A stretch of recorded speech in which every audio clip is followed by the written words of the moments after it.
வணக்கம். திரையரங்கம். விலாயத் புத்தா இது ஒரு மலையாள திரைப்படம். இந்த திரைப்படத்தினுடைய இயக்குனர் ஜெயன் நம்பியார்.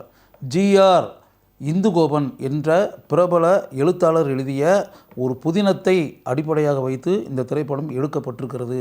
இந்த திரைப்படத்தினுடைய கதாநாயகன் பிருத்திவிராஜ் சுகுமாரன். அவர் ஏற்று நடித்திருக்கக்கூடிய கதாபாத்திரத்தின் பெயர் டபுள் மோகனன். இந்த திரைப்படத்தில் தூவெல்ல பாஸ்கரன் அப்படின்ற கதாபாத்திரத்தில் ஷம்மி திலகன் நடித்திருக்கிறார். ஷம்மி திலகன் யாருன்னா நடிகர் திலகனுடைய மகன். அவர் அந்த பஞ்சாயத்து யூனியன் தலைவர். அந்த தூவெல்ல பாஸ்கரன் படத்தினுடைய ஆரம்ப காட்சியில் அந்த பஞ்சாயத்து யூனியன் கூட்டம் இருக்குல்ல, அதெல்லாம் முடிஞ்சு அப்படியே வரும்போது அவருக்கு எதிராக ஒரு தாய் மகள் 2 பேரும் அப்படியே வர்றாங்க. செண்பகம் அப்படின்றது அந்த தாயினுடைய பேர். அவங்க மக பேர் சைதன்யா அப்படின்னு ஒரு இளம்பெண். அவங்க 2 பேரும் அப்படியே நடந்து வராங்க. அவங்க கடைக்கு போய் ஏதாவது சாமான் வாங்குறதுக்காக போகிறாங்க. அதுக்கு பிறகு இரவு நேரம் வந்துடுது. அந்த இரவு நேரம் ஆன பிறகு ஊரில் பெரிய அளவில் ஒரு கலசரப்பு பரபரப்பு இதெல்லாம் உண்டாகுது. என்ன அப்படின்னு பார்த்தா, அந்த ஊரில் ஒரு இடத்துல குழிக்குள்ளே யாரோ விழுந்து கிடக்குறாங்க அப்படின்ற மாதிரி. மலக்குழி, மலத்துக்குள்ளே சிக்கி ஒரு ஆள் அப்படின்னு பார்த்தா இந்த தூவெல்ல பாஸ்கரன் அவர் தான் விழுந்து கிடக்கிறாரு. அவர் விழுந்து கிடக்கக்கூடிய இடம் என்ன அப்படின்னா, இந்த செண்பகம் சைதன்யா அப்படின்னு சொல்லிட்டு தாய் மகள் போனாங்கல்ல, அவங்க வீட்டு வளாகம். அந்த வீட்டுக்கு பின்பக்கம் தாய் மகள் 2 பேர் மேலேயே அப்படி ஒரு நல்ல ஒப்பீனியன் அந்த ஊரில் இல்லை. ஒரு கேவலமான பேர் அப்படி தான் இருக்குது. அந்த வீடு இருக்கக்கூடிய இடத்திற்கு இரவு நேரத்தில் தூவெல்ல பாஸ்கரன் எதுக்காக போனார்? இவரை தீற்ற பாஸ்கரன், தீற்றன்றது மலம், தீற்ற பாஸ்கரன் அப்படின்னு சொல்லி பேச ஆரம்பிச்சோம். தூவெல்ல பாஸ்கரன்ற பேர் போய் தீற்ற பாஸ்கரன் அப்படின்ற பேரை வாங்கிடுவார். மலம் பாஸ்கரன். அந்த ஊர்லேயே இருக்கக்கூடிய ஒரு கதாபாத்திரம் தான் டபுள் மோகனன். அந்த டபுள் மோகனன் கதாபாத்திரத்தில் வர்றது தான் பிருத்திவிராஜ் சுகுமாரன். அவர் என்ன அப்படின்னா, சந்தன மரங்கள் அந்த ஏரியாவில் கொஞ்சம் அதிகமாக விளையக்கூடிய இடம். அதனால் திருட்டுத்தனமாக சந்தன மரங்களை வெட்டி அப்படியே கடத்தி கொண்டு போய் விற்று அதை வச்சு பொழப்பு நடத்திக்கிட்டு இருக்கக்கூடிய ஒரு கேரக்டர்.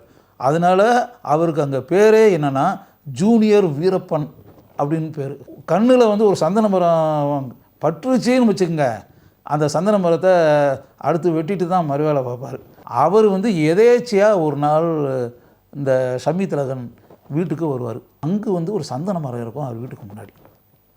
அந்த சந்தன மரத்தையே உத்து பார்த்துக்கிட்டே இருக்கக்கூடிய பிருத்திவிராஜ் சுகுமாரன் நேரடியாக ஷம்மி திலகன்ட்ட அவரே சொல்லுவார், இந்த மரத்தை நான் பார்த்தேன், இந்த மரத்தை எவ்வளவுக்கு கொடுப்பீங்க அப்படின்னு.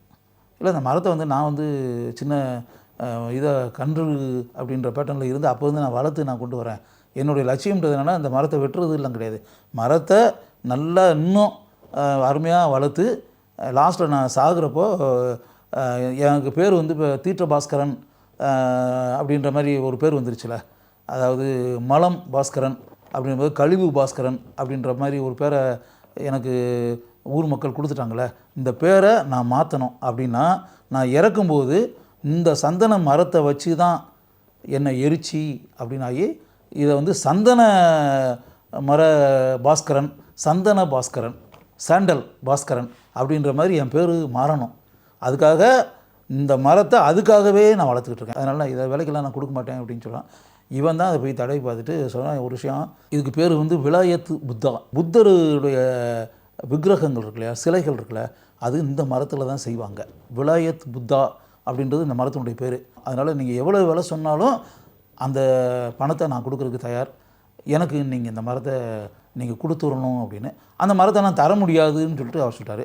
என்றைக்கு இருந்தாலும் இந்த மரம் எனக்கு தான் சொந்தம், இந்த மரம் எனக்கு சொந்தம் ஆயிரும் அப்படின்னு சொல்லி பிருத்திவிராஜ் சொல்லிடுவார். இரவு நேரத்தில் கூட அந்த மரத்துக்கு எதுவும் ஆயிடக்கூடாது, இந்த மரத்தை யாரும் வெட்டிடக்கூடாது அப்படின்றக்காக துப்பாக்கி ஒன்றை தயார் பண்ணி வீட்டில் எப்போ பார்த்தாலும் வச்சுக்கிட்டு, வெளியே ஒரு மஃப்ளரை போட்டுக்கிட்டு, தலையில் ஒரு தொப்பியை போட்டுக்கிட்டு, துப்பாக்கி கையில் வச்சுக்கிட்டு உட்காந்துக்கிட்டு இரவு நேரத்தில் தூங்காமல் அவர் நிலைமை இப்படி ஆகி போயிடும். ஷம்மி திலகனுடைய நிலைமை.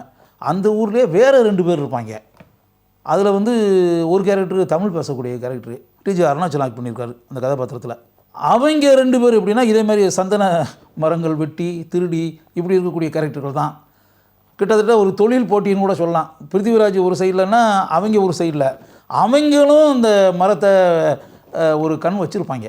இதுக்கு இடையில் அந்த ஊர் மக்கள் மலைப்பகுதி மலையிலேருந்து கீழே வந்து இந்த மருத்துவமனை எல்லாம் சரியாக இல்லாமல் மருத்துவமனைக்கு வந்து நோயால் பாதிக்கப்பட்டவங்களை கொண்டு போய் ஒரு குழந்தை பச்சை குழந்தைய வந்து ஹாஸ்பிட்டலுக்கு கொண்டு போய் அப்படின்போது ப்ராப்பரான அந்த வசதிகள் இல்லாதனால வாகன போக்குவரத்து அந்த வசதிகள் இல்லாதனால பிருத்திவிராஜ் சுகுமாரனே தன்னுடைய ஜீப்பில் வந்து அந்த குழந்தையை ஏற்றி குழந்தையோட அப்பாவை ஏற்றி இப்படிலாம் கொண்டு போய் அப்படின்னா அந்த மருத்துவமனைக்கு போகிறதுக்கு முன்னாடியே குழந்தை இறந்துடும். அந்த போன இடத்துல பிருத்திவிராஜ் வண்டி ஓட்டிகிட்டு போகிறதுனாலே சந்தன மரத்தை இடத்தைய வச்சு கடத்திட்டு வருவாங்கன்னு சொல்லிட்டு செக்கிங். அதுக்கு பிறகு பிருத்திவிராஜ் வந்து தன்னுடைய செலவுலையே அந்த ரோடை அமைச்சு அப்படின்ற காரியத்தை நான் பண்ணுறேன் அப்படின்ற மாதிரி மக்கள்கிட்ட சொல்லி அந்த வேலைகள்லையும் அவர் இறங்கிடுவார். இவரே தன்னுடைய ஜீப்பில் வந்து அந்த சைதன்யான்ற அந்த பொண்ணு இருக்குல்ல, அது இவருடைய காதலி. 2 பேரும் ஒருத்தர் ஆத்மார்த்தமான நேசிப்பு அப்படின்றது ஒன்று இருக்கும். இவரும் சைதன்யாவை பக்கத்தில் உட்கார வச்சு பிருத்திவிராஜ் வந்து அந்த ஜீப்பை ஓட்டின்னு அந்த ஜீப்பை ஓட்டி கொண்டு போகிற இடம் ரொம்ப ஏவனாக இருக்கும்.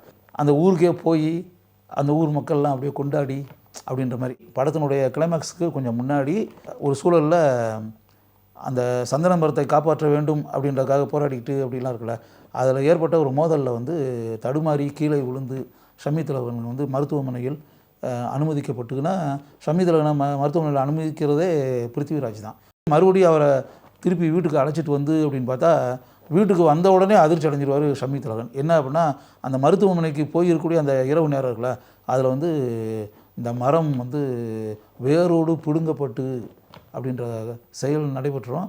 அந்த இடத்துல குழி தான் இருக்கும். There is no tree. சந்தன மரத்தையே காணோம். விலாயத் புத்தா மரத்தையே காணோம்.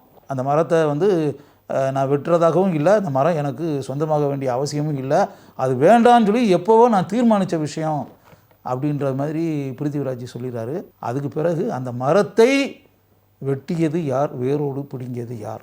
அந்த மரக்கட்டைகள் இப்போ எங்கே இருக்குது அப்படின்னா, சைதன்யான்ற அந்த இளம் பெண் இருக்கால, செண்பகத்தினுடைய மகள் சைதன்யா வீட்டில் அது துண்டு துண்டாக வெட்டப்பட்டு அந்த மரக்கட்டைகள் இருக்கின்றன. படத்தில் அருமையான கதாபாத்திரத்தில் பிருத்திவிராஜ் சுகுமாரன் நடித்திருக்கிறார். டபுள் மோகனன் என்ற அந்த கதாபாத்திரத்திற்கு மிக அருமையாக இயல்பான நடிப்பை வெளிப்படுத்தி நம்முடைய உள்ளங்களில் ஆழமான இடத்தை பிடிக்கிறார் பிருத்திவிராஜ் சுகுமாரன். ஷம்மிதிலகன், தூவெல்ல பாஸ்கரன், தீற்ற பாஸ்கரன் என்ற அந்த கதாபாத்திரத்திற்கு கச்சிதமாக பொருந்தி இருக்கிறார். மிக அருமையாக நடித்திருக்கிறார். செண்பகம் கதாபாத்திரத்தில் நடித்திருப்பவர் ராஜஸ்ரீ. அவருடைய மகள் சைதன்யா கதாபாத்திரத்தில் நடித்திருப்பவர் பிரியம் வதா கிருஷ்ணன். ஷம்மிதிலகனின் மகன் அனில் கதாபாத்திரத்தில் நடித்திருப்பவர் பிரபல மலையாள இளம் நடிகரான அனுமோகன். மாரி என்ற கதாபாத்திரத்தில் டிஜே அருணாச்சலம் தன்னுடைய கேஷுவலான பெர்ஃபார்மன்ஸை வெளிப்படுத்தி இருக்கிறார். கேரள மாநிலத்தின் மறையூர் பகுதிகளில் இந்த படத்தினுடைய படப்பிடிப்பு முழுமையாக நடைபெற்று இருக்கிறது. அரவிந்த் எஸ் காசியப் இவர்தான் இந்த திரைப்படத்தினுடைய ஒளிப்பதிவாளர். காந்தாரா திரைப்படத்திற்கு ஒளிப்பதிவாளராக பணியாற்றியவர் இவர். ஸ்ரீஜித் சாரங் இவர்தான் இந்த திரைப்படத்தினுடைய பட தொகுப்பாளர். ஜாக்ஸ் பிஜாய் இவர்தான் இந்த திரைப்படத்தினுடைய இசையமைப்பாளர். ஜிஆர் இந்துகோபனின் நாவலில் இருந்த கிளைமேக்ஸ் அல்ல இந்த திரைப்படத்தில் இருக்கக்கூடிய கிளைமேக்ஸ் புதினத்திலிருந்து மாற்றப்பட்டிருக்கிறது. ஒரு மாறுபட்ட கதையை அருமையாக திரைக்கதை அமைத்து மிகவும் சிறப்பாக இயக்கியிருக்கிறார் ஜெயன் நம்பியார். அவர் இயக்கியிருக்கக்கூடிய முதல் திரைப்படம் இது. முதல் திரைப்படமே முத்திரை திரைப்படமாக இருப்பது என்பது எவ்வளவு பெரிய விஷயம். அதற்காகவே நான் அவரை பாராட்டுகிறேன். பிருத்திவிராஜ் சுகுமாரன் நடித்திருக்கக்கூடிய ஒரு மாறுபட்ட கதை கருவை கொண்ட திரைப்படத்தை பார்க்க வேண்டும் என்று ஆசைப்படுபவர்கள் விலாயத் புத்தா என்ற இந்த திரைப்படத்தை ஒரு முறை பாருங்கள். கட்டாயம் உங்களுக்கு இந்த திரைப்படம் பிடிக்கும்.